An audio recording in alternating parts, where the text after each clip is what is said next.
Welcome back to the Irish Bandit channel, or if you're new here, welcome to the channel. I, as always, am your host, the one, the only, the second Irish Bandit.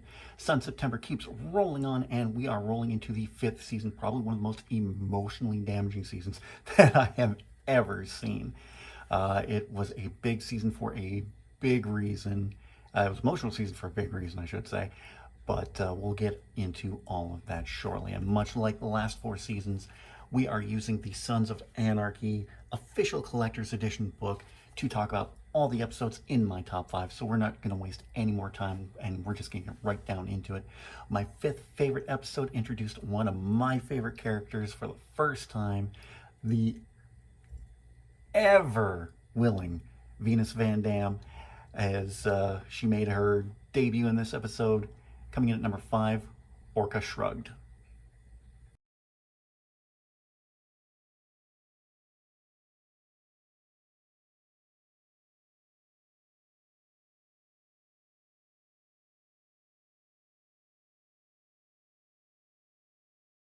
While Jax helps Hale get the Charming Heights project on track, the Irish Kings and Galindo cartel finally meet. Transsexual Venus Van Dam helps the club out. Snagging takes attention. That is something that we're going to get more into when we talk about season 7 next week. The relationship between Venus and Tig was one of the most wonderful relationships that I've ever seen on television. But this was just a great, funny episode coming after 2 really heavy episodes we're going to talk about in a little bit. But some great things happening in this episode, especially with the club doing the extortion attempt with Venus Van Dam and the person that they are trying to extort for this project for Hale, and involving his son. It was just, like I said, it was so funny to see after everything that happened the previous 2 episodes, and just the sadness and the heaviness with those episodes. So it was funny to see. And like I said, it was the first episode we saw Venus Van Dam in, played by the amazing Walton Goggins, who previously played Detective Shane Vandrell in The Shield. Funny enough, the Venus Van Dam name is kind of a play on the alias Shane would use in The Shield when he'd go by Cletus Van Dam. Weird name, but Shane was kind of a strange cat as well. But one great episode, funny episode, and one that I highly, highly enjoy. Coming in at number 4 was a heartbreaking episode in and of itself. Coming in at number 4, Toad's Wild Ride.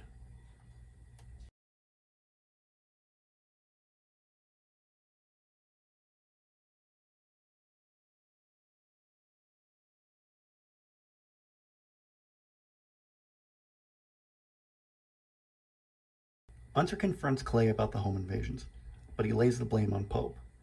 Coupled with the attack on Jax and Chibs, the truce with Pope is challenged.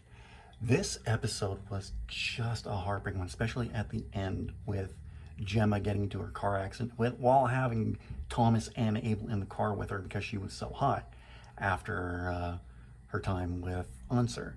But everything else going on in this episode as well. Let me just check, see if there's something about this one. Nope. No, not on this one. But yeah, this episode was just a heartbreaking one with just that thing happening with Gemma and the boys, and everything else going on here too, because we've been hearing from the beginning of this season, we've been hearing about all these home invasions happening around Charming, not knowing who was doing them, and then we find out later that Clay was behind them all. So just wow, just an intense episode. Coming in at number 3, let me just check my notes here quickly. Coming in at number 3 is... Oh, this episode was such a heartbreaking one, especially happening that everything that happened in the episode beforehand. Coming in at number 3, Stolen Huffy.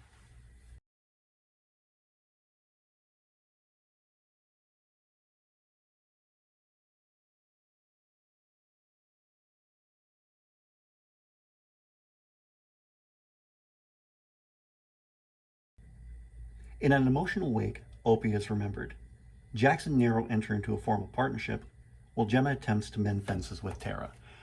So coming off the back of the episode laying pipe. Now, I didn't put the episode laying pipe on this list for a reason. It's a great episode, but it was too heartbreaking considering everything that happened at the end of it, when near the end of it, with Opie's death. Spoilers, but I mean, you just read in there Opie's wake, so I'll put a spoiler warning in the description anyway. But yeah, then you come off of this episode and you have Opie's wake, which was just as heartbreaking in its own right as well, because you had Lila not fully coming to terms with Opie's death, even though him and Lila and Opie were well divorced by this point. Just everything that happened in the previous episode with Damon Pope. I haven't talked about him yet, but Damon Pope was just a bad, bad man. Everything that he did, especially at the beginning, in the first episode of this season when he set Tig's daughter on fire. That was intense, and I'll talk about that briefly right now. Kim Coates was just amazing in that episode. The pain on his face, in his actions, and everything he did. Watching as his daughter got burned alive by Damon Pope and his goons was just something so heartbreaking, and it really set the tone for this season. But getting back to Stolen Huffy, we also saw the friendship and the business relationship between Jax and Nero Padilla grow. Nero met Gemma. First we see of them are them bumping uglies, but Jax and Nero, because Nero is a companion here, he calls himself, he runs a brothel, but Jax and Nero enter into a partnership at this point, and we continue to see that going forward for the rest of the series. So again, Stolen Huffy, fantastic episode, just a great one, and a great remembrance of a great character in Opie. Coming in at number 2 is the season finale for this episode. This is going to be a hard one to pronounce, but it's a great episode. Again, like they put everything into their season finales. And this episode is Jadituum Quit. I probably said that wrong.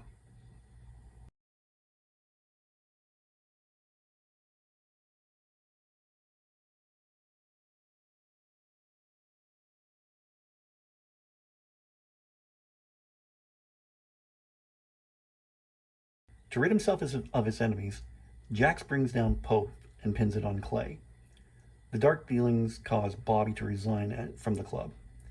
Tara's part in the nurse's murder catches up with her. Yeah, oh god, everything that happened in this episode leading into the next season was just whoa. Because we'll get into this one in a second, because it's my favorite episode of this whole entire season. But in a previous episode, Tara was getting information to Opie, was getting information to Otto, who was doing infirmary visits. She was helping out in the infirmary. I'm saying that wrong. But I keep wanting to say Opie. Otto asks Tara to bring him a crucifix that Luann, his deceased wife, gave him, which he uses in the murder of a nurse at the prison, which unfortunately Tara has to witness. So this all catches up to Tara at the end of this episode when she's being carted away by Roosevelt after he arrests her. But then everything else with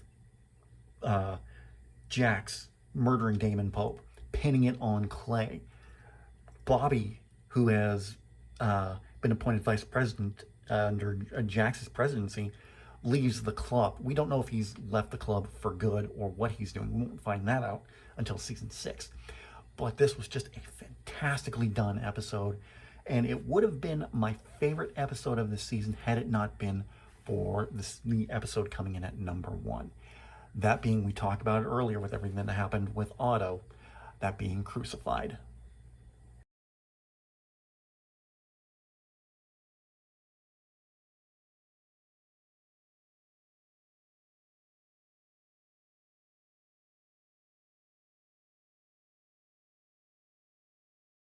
As Jax offers Juice a chance to redeem himself with the club, Tara tries to persuade Otto, but Otto murders a prison nurse, making Tara an accessory.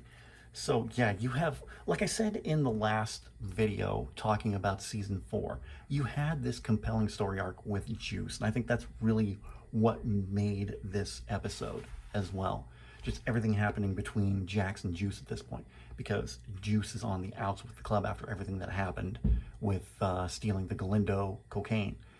So Jax is still trying to keep Juice as part of the club, and then we see this in the following season. Yeah, it was the end of season 6 where Jax is saying goodbye to everyone, because I'll get into that on Thursday, but he's saying goodbye to everyone, and he has Juice like this, and he just tells him that he knows, or you betrayed us, or he says something along those lines. It just, Juice's eyes go wide, but at this point, Juice is still trying to make a good with the club.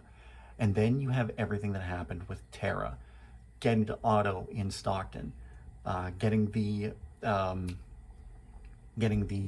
crucifix to him, because he was Tara was asking Gemma, what are some things that will help with Otto and remind him of Luann? And she was telling these things, like the crucifix and a certain perfume that she wore. So again, this was just a really, really well done episode. So good, and hands down my favorite episode of season 6. But what was your favorite episode of season 6? Let me know in the comments section down below. I'd really love to read your thoughts on this one. While you're down there, don't forget to give this video a big thumbs up. I'd really appreciate that. In the description, you're going to see all the ways you can help support this channel. You can follow me on Facebook, Twitter, Instagram, Snapchat, TikTok, Reddit, and now Threads. You can get your Irish Bandit merchandise from my Irish Bandit shop on redbubble.com. You can pick up your copy of my novel, Shade Falling, on Amazon. You can get that through either Kindle e-reader or on paperback. And you can buy me a coffee, where right now I have a goal set up where I'm going to get some Elgato gear for my PC. You can help make that happen in the link down below. If you're new to the channel, don't forget to subscribe. If you're already subscribed, tap the bell and you'll be notified whenever a brand new video goes live. We are at the finale of BioShock, so I'm going to have that for you tomorrow, and then we're going to be talking about what I'll be playing next week after we're done BioShock, if we're able to finish BioShock in the time allotted. We'll be right back here on Thursday talking about my 5 favorite episodes of Season 6 of Sons of Anarchy. And then Friday, it is more Friday Fantasy and Final Fantasy VII Remake, where we are storming Shinra HQ to save Aerith. And then we're right back here Monday with more Tell Me Why. Until tomorrow and more BioShock, I'll see you then.